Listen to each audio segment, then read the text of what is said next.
नमस्कार, स्वागत है आपका सत्यहिंदी.com के खास कार्यक्रम सुनिए सच में। मैं हूं नीलू व्यास और इस प्रोग्राम के जरिए आप तक पहुंचाती हूं दिन भर की 5 बड़ी खबरों का विश्लेषण।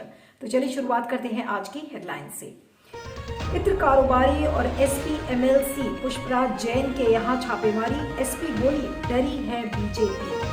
चीन ने अरुणाचल में कई जगहों के नाम बदले, भारत का सख्त ऐतराज। कालीचरण की गिरफ्तारी पर भड़की हिंदू महासभा, बघेल का पुतला फूका। कर्नाटका में दक्षिणपंथियों से भिड़ी महिलाएं, कहा सवाल पूछने वाले तुम कौन। और अमेरिका में आई कोरोना की सुनामी, भारत में भी संकट बढ़ा। शुरुआत करते हैं हमारी आज की पहली बड़ी खबर से और ये खबर जुड़ी हुई है उत्तर प्रदेश में चुनावी सरगर्मी की, जिसके साथ साथ जो छापामारी का जो प्रकरण है वो इस समय उत्तर प्रदेश में काफी बढ़ गया है। थोड़े दिन पहले आपने देखा था कि जो इत्र के कारोबारी थे पीयूष जैन, उनको गिरफ्तार किया गया। उनके यहाँ जीएसटी की जो इंटेलिजेंस टीम थी वो पहुंची हुई थी और करोड़ों रुपए मिले थे और इतना कैश मिला था कि नोटों की गिनती की एक मशीन बुलानी पड़ी थी। पीयूष जैन को सलाखों के पीछे हैं और जितना भी सामान मिला था वो जब्त हो गया। लेकिन उसके कुछ ही दिन बाद आज सुबह सुबह आयकर विभाग का छापा, जो समाजवादी पार्टी के एमएलसी हैं पुष्पराज जैन, उनके यहाँ आज छापा पड़ा। और पुष्पराज जैन वही शख्स हैं जिन्होंने अभी 9 नवंबर को समाजवादी परफ्यूम लॉन्च किया था और एक ऐसा परफ्यूम जिसकी बॉटल पर समाजवादी पार्टी के जो मुखिया है अखिलेश यादव, उनकी तस्वीर भी है। तो आज उनके घर पर, उनके दफ्तर पर आज छापेमारी हुई और दिल्ली समेत कई ठिकानों पर ये छापे मारे गए हैं। और समाजवादी पार्टी के जो अखिलेश यादव हैं, उन्होंने आज प्रेस कॉन्फ्रेंस किया और उसमें उन्होंने कहा कि बीजेपी डर गई है, केंद्रीय एजेंसीज का खुलेआम दुरुपयोग हो रहा है। और साथ में उन्होंने ये भी कहा कि जब भी बीजेपी का कोई कार्यक्रम उत्तर प्रदेश में होने वाला होता है तो फिर आयकर विभाग के जो अधिकारी हैं वो बीजेपी के साथ साथ ही चलते हैं, यानी कि जो एक परम सहयोगी के रूप में आयकर विभाग के लोग चलते हैं। साथ में उन्होंने ये भी कहा कि कन्नौज की पहचान इत्र से है, इत्र की राजधानी माना जाता है और पीयूष जैन का कोई भी कनेक्शन समाजवादी पार्टी से नहीं है। और पिछले बार जब अखिलेश यादव ने ये कहा कि पिछले बार की विफलता के बाद बीजेपी की परम सहयोगी आईटी इनकम टैक्स ने आखिर छापेमारी कर ही दी। और आपको बता दें कि पुष्पराज जैन के साथ साथ मोहम्मद याकूब एक और इत्र कारोबारी हैं, उनके यहाँ भी छापेमारी हुई है। अब सवाल ये उठता है कि इन दोनों शख्स के यहाँ से छापेमारी में क्या मिलता है, ये अभी किसी को नहीं पता है। लेकिन पीयूष जैन के बारे में ये जरूर समाजवादी पार्टी ने कहा था कि ये बीजेपी के हैं, हमारा पार्टी से इनका कोई लेना देना नहीं है, बीजेपी को इन्होंने चंदा दिया था। तो आज सवाल ये उठता है कि 2-3 चीजें हैं इसमें। पहली बात तो ये कि जो जांच एजेंसीज हैं वो किस तरीके से काम करती हैं, क्या उनको ठीक से इनपुट नहीं मिली थी कि वो मिस्टेकन आइडेंटिटी का मामला हो गया, वो पीयूष जैन को उन्होंने टारगेट किया जबकि उनका टारगेट शायद पुष्पराज जैन थे। और जब अखिलेश यादव ने कहा कि नहीं ये गलत है, तब जाकर उन्होंने सही आदमी को पकड़ा और वो है पुष्पराज जैन। तो ये एक मिस्टेकन आइडेंटिटी है। दूसरा सवाल ये उठता है यानी कि काम करने की जो प्रक्रिया है आयकर विभाग की, क्या उन्होंने गलत टारगेट किया, क्या केंद्र सरकार के निर्देशन पे किया। दूसरा ये कि क्या केंद्र सरकार अपनी जांच एजेंसीज का दुरुपयोग कर रही है, उसको इलेक्शन की मशीनरी के लिए इस्तेमाल कर रही है।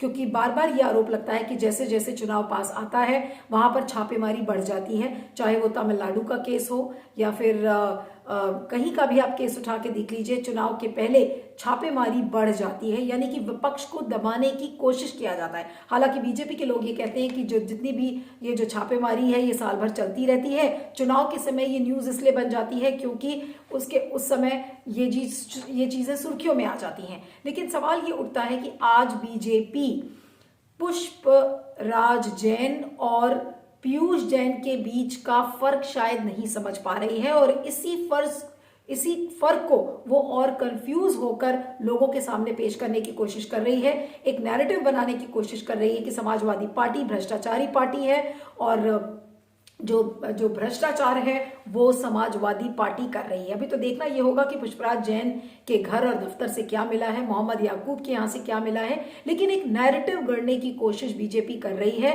और वो ये कोशिश है कि समाजवादी पार्टी एक भ्रष्टाचारी पार्टी है। बीजेपी के तमाम लीडर्स बार बार मुलायम सिंह यादव के समय के भ्रष्टाचार को खींचते हैं, जब अखिलेश यादव मुख्यमंत्री थे उनके समय के भ्रष्टाचार को सामने लाया जाता है। एक खास परिभाषा उनको दी जाती है, जैसे टोटी चोर के नाम से बार बार अखिलेश यादव को रेखांकित किया जाता है। तो एक नैरेटिव बनाने की कोशिश की जा रही है और इस नैरेटिव में इस्तेमाल हो रही हैं जांच एजेंसियां जैसे कि आयकर विभाग। अब जीएसटी इंटेलिजेंस यूनिट ने क्यों टारगेट किया पीयूष जैन को, ये भी एक रहस्य है। कहीं ये मिस्टेकन आइडेंटिटी नहीं है कि वो टारगेट पुष्पराज जैन को करना चाह रहे थे लेकिन गलती से वो ये कर गए। कई लोग ये भी कह रहे हैं कि जितने भी इत्र के कारोबारी थे उनमें गुस्सा आया और जब उस गुस्से को बीजेपी ने देखा तब उस गलती को सुधारने के लिए पुष्पराज जैन के घर पर छापामारी की। तो ये जो छापामारी की प्रक्रिया है, ऐसा लग रहा है कि एक राजनीतिक हथियार बन गया है, लेकिन क्या ये हथियार से समाजवादी पार्टी को रोक पाएगी? इस हथियार से क्या आप समाजवादी पार्टी की साइकिल को पंक्चर कर पाएंगे? ये एक बड़ा सवाल है और इस पर फीडबैक दीजिएगा, मैं आगे चलती हूँ। अब बात करते हैं भारत और चीन संबंध की। बार बार चाइना पर यह आरोप लगता है कि भारत की धरती पर वो अतिक्रमण करने की कोशिश कर रहा है, भारत पर कब्जा करने की कोशिश कर रहा है और ऐसा लग रहा है कि इस चीज से चीन बाज नहीं आ रहा है। अब ग्लोबल टाइम्स की एक रिपोर्ट के मुताबिक चीन ने अरुणाचल में 15 और स्थानों के लिए चीनी अक्षरों, तिब्बती और रोमन वर्णमाला की घोषणा की है और यानी कि नेम्स असाइन किए गए हैं चीनी भाषा में और जिसको लेकर भारत ने कड़ा ऐतराज जताया है। उन्होंने कहा है कि नामों को मनगढ़ंत तरीके से बताना, यानी कि इन्वेंटेड नेम्स को अगर आप की घोषणा कर भी देंगे तो उससे आप हकीकत नहीं बदल सकते और ये हकीकत ये है कि अरुणाचल प्रदेश भारत का ही हिस्सा है। और आपको बता दें कि जो अरिंदम बागची हैं एमईए के स्पोक्स पर्सन, उन्होंने ये कहा कि ये चाइना की नई नीति नहीं है। 2017 में भी इस तरीके से नामों की घोषणा चाइना ने की थी। अब आपको बता दें कि चाइना ने जो अरुणाचल प्रदेश का नाम रखा है वो है ज़ैंगनान और जो चाइना का जो स्टेट काउंसिल है तो उसने ये कहा है कि जो जितने भी ये जो भूगोलिक नाम हैं ये बिल्कुल रेगुलेशंस के मुताबिक हैं। इसका मतलब ये है कि क्या चाइना अब इन नामों का इस्तेमाल अपने ऑफिशियल नक्शे पर करेगा? ये एक बड़ा सवाल है और जिसमें कि इन नामों में अगर आप देखें तो 8 रेजिडेंशियल जगह है, 4 पहाड़ हैं, 2 नदी है और 1 माउंटेन पास है, वो भी है।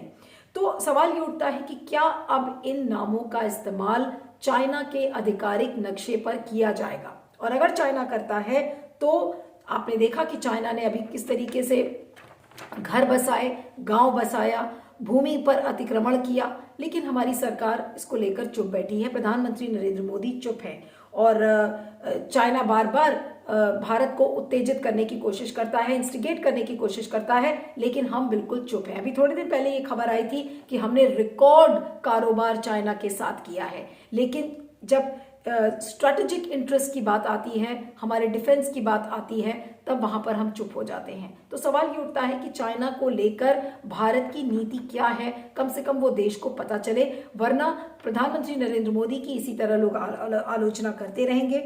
और बार बार लोग ये भी लिख रहे हैं कि भाई अगर आज इस तरीके से गांव बसाया जाएगा, चाइना इस तरीके से भूमि अतिक्रमण करेगा, तो आज भारत एक स्वतंत्र तिब्बत की कॉल क्यों नहीं ले रहा है और ताइवान को नई दिल्ली में एम्बेसी बनाने के लिए क्यों नहीं कह रहा है? तो ये तमाम तरीके की बातें आज सोशल मीडिया पर चल रही हैं, लेकिन सवाल ये उठता है कि आज हम इसको लेकर चुप क्यों हैं?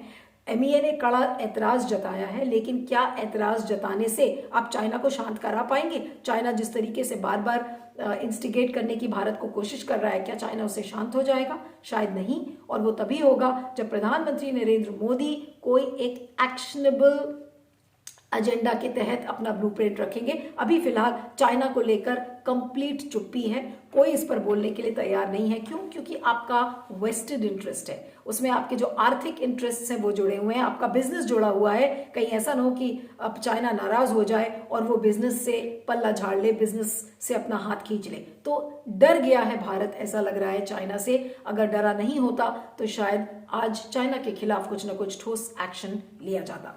फीडबैक दीजिएगा, मैं आगे चलती हूँ। अब बात करते हैं हिंदू संत कालीचरण की, जिन्हें कल खजुराहो से गिरफ्तार किया गया था और गिरफ्तार होने के बाद उनको लेकर तमाम विरोध प्रदर्शन अब तेज हो गए हैं। खबरें ये आ रही हैं कि ग्वालियर में हिंदू महासभा के जो कार्यकर्ता थे उन्होंने जोरदार प्रदर्शन किया, छत्तीसगढ़ के मुख्यमंत्री भूपेश बघेल का पुतला फूंका और जो रायपुर की अदालत है उसके सामने भी हिंदू संगठनों ने प्रदर्शन किया।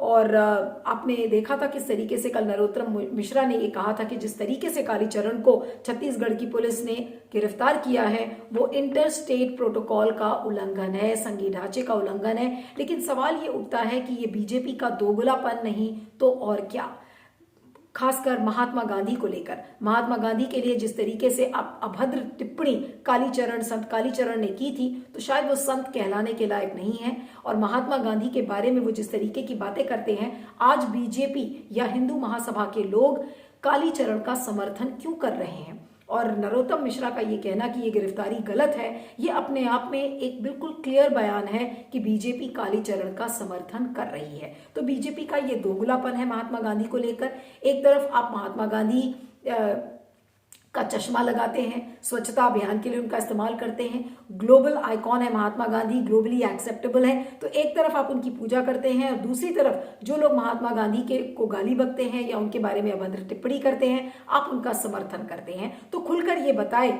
बीजेपी की महात्मा गांधी को वो अपनाने के लिए तैयार है या नहीं है, और अगर नहीं है तो खुलकर ये बोले कि महात्मा गांधी से बीजेपी का कोई सरोकार नहीं है। लेकिन बीजेपी इस बात को नहीं कहती, लेकिन बीजेपी के नुमाइंदे जैसे नरोत्तम मिश्रा वो इस काम को कर रहे हैं और बीजेपी की जो असली मंशा है नरोत्तम मिश्रा जैसे लोग सामने लेकर आ रहे हैं कि आखिर बीजेपी महात्मा गांधी के बारे में क्या सोचती है। ऐसा लग रहा है कि बापू बीजेपी को रास नहीं आ रहे हैं, बापू हिंदू महासभा को नहीं रास आ रहे हैं, बापू कालीचरण जैसे संतों को बिल्कुल रास नहीं आ रहे हैं। तो बीजेपी क्या इनके खिलाफ कोई एक्शन नहीं लेगी?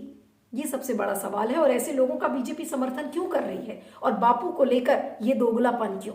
इस पर फीडबैक दीजिएगा, मैं आगे चलती हूँ। अब बात करते हैं कर्नाटका की। अपने हाल में देखा था कि कर्नाटका की जो विधानसभा है उसने हाल में ही धर्म परिवर्तन को लेकर एक विधेयक पारित किया था और हाल में ही हमने देखा था किस तरीके से पादरियों पर और चर्चेस पर हमले काफी बढ़ गए थे। अब कल एक वाकया सामने आया है कि कर्नाटका के टुमकूर में एक परिवार क्रिसमस मना रहा था और वहां पर कुछ दक्षिणपंथी लोग घुस गए और उन्होंने परिवार की जो महिलाएं हैं उनसे ये कहा कि आप क्रिसमस क्यों मना रहे हैं और आपने हिंदू महिलाओं की तरह सिंदूर क्यों नहीं पहना है, सिंदूर क्यों नहीं लगाया है। और जो वीडियो वायरल हुआ है उसमें ये कहा गया है कि आप क्रिश्चियनिटी को क्यों फॉलो कर रहे हैं, और उसमें महिलाओं ने उस दबंगई का विरोध किया है, दक्षिणपंथियों की दबंगई का पुरजोर विरोध किया है। और उन्होंने कहा है कि आप ये सब पूछने वाले कौन होते हैं, और अगर आप कहेंगे तो हम अपना मंगलसूत्र भी किनारे हटाकर रख देंगे। और उसके बाद दूसरी महिला कहती है कि मैं किसकी पूजा करूं किसकी पूजा ना करूं, ये मेरा अधिकार है। तो किस तरीके से, और दूसरी एक और महिला थी जिसने कहा कि आप यहां से बाहर निकल जाइए। जब ये पूरा वीडियो वायरल हुआ, सामने विवाद बढ़ा तो पुलिस में इसकी खबर पहुंची, लेकिन फिलहाल अभी इसको लेकर कोई शिकायत दर्ज नहीं की गई है। लेकिन जिस तरीके से ये जो महिलाएं हैं और इन्होंने हिंदू संगठनों के पैरोकार या इनको दबंग कह लीजिए, जो दबंगइयों का विरोध जिस तरीके से किया है, वो ये दिखाता है कि महिलाएं आज कितनी सशक्त हैं, अपने हक के बारे में वो जानती हैं, और खासकर ये कि धर्म जैसे मामले में उनको क्या त्योहार मनाना चाहिए, क्या नहीं मनाना चाहिए, क्या पहनना चाहिए, क्या नहीं पहनना चाहिए, अपनी चॉइसेस को कोई इम्पोज नहीं कर सकता। इन महिलाओं ने ये दिखाया है। तो इन दक्षिणपंथी खासकर जो बजरंग दल के लोग हैं कर्नाटका में जिस तरीके की गुंडागर्दी फैला रहे हैं धर्म के नाम पर, और ये कह रहे हैं कि देखिए अलग जगह हर जगह धर्म परिवर्तन हो रहा है। इस परिवार में भी महिलाओं ने कहा कि यहाँ पर कोई धर्म परिवर्तन नहीं हो रहा है और आप इस तरीके से कैसे बात कर सकते हैं, आप हमसे कौन होते हैं इस तरीके के सवाल करने वाले। तो ये वही महिलाएं कर सकती हैं जो अपने हक को जानती हैं, जो अपने चॉइसेस को लोगों के बीच में रखना जानती हैं। लेकिन इस परिवार से इस वाक्य से एक बात तो साफ है कि महिलाओं में कितनी हिम्मत है, और दूसरी बात ये कि इन दबंगों को रोकने के लिए भी महिलाएं ही आगे आई हैं। लेकिन एक बात जो बिल्कुल साफ हो गई है कि जो हिंदू संगठन के जो लोग हैं आज गुंडागर्दी पर उतारू हैं, सिर्फ किस लिए? धर्म परिवर्तन के नाम पर एक झूठी कहानी गढ़ रहे हैं कि देखिए परिवारों में धर्म परिवर्तन किया जा रहा है, जबरदस्ती धर्म परिवर्तन किया जा रहा है। तो ये जो हिंदू राष्ट्र बनाने का जो एक एजेंडा है ये पुरजोर तरीके से चल रहा है। इसमें कानून को लाया जा रहा है, इसमें जो पूरा तंत्र है कानून ला दिया गया, गुंडों को खड़ा कर दिया गया, जैसे बजरंग दल और तमाम जो हिंदू संगठन ये काम कर रहे हैं। और इस तंत्र से बनेगा, ऐसा लगता है कि हिंदू राष्ट्र जो कि आरएसएस चाहता है, और उसका ये जो सपना है ये पूरा करने वाले और कोई नहीं बल्कि ये दबंग हैं, ये गुंडे हैं जो हिंदुत्व की किस तरीके से हिंदुत्व का अपना अपमान कर रहे हैं, हिंदू धर्म का अपमान कर रहे हैं, ये शायद हिंदुओं को भी नहीं दिख रहा है। बहरहाल आज काफी सराहनीय है इन महिलाओं का कदम, जिस तरीके से उन्होंने इन दबंगाइयों का विरोध किया है।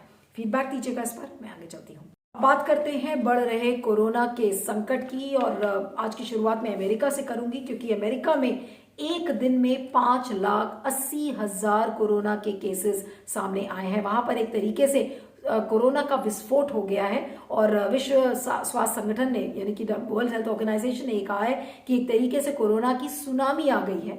हॉस्पिटलाइजेशंस बहुत बढ़ गए हैं, और खासकर बच्चों के हॉस्पिटलाइजेशन इस समय काफी बढ़ गए हैं। और जो यूएस के हेल्थ एक्सपर्ट्स हैं उन्होंने अमेरिकन्स को वार्न किया है कि अब आप आगे और भी डिस्ट्रप्शंस हो सकते हैं, उसके लिए तैयार हो जाइए। उधर भारत की अगर हम बात करें तो भारत में 1270 ओमिक्रॉन के केसेस हो गए हैं। नए केसेस पर डे 16,000 हो गए, यानी कि काफी केसेस में बढ़ोतरी हुई है। लेकिन भारतीयों का क्या कहना, सारे भारत के लोग इस समय हिल स्टेशन पर हैं और न्यू ईयर मनाने के लिए। रैलियां नहीं रुक रही हैं, उस रैली से भी कोई न डर है न कोई भय है। कोरोना का कोई संकट न रैलीज के लिए है, न जो राजनीतिक दल हैं उनके लिए है।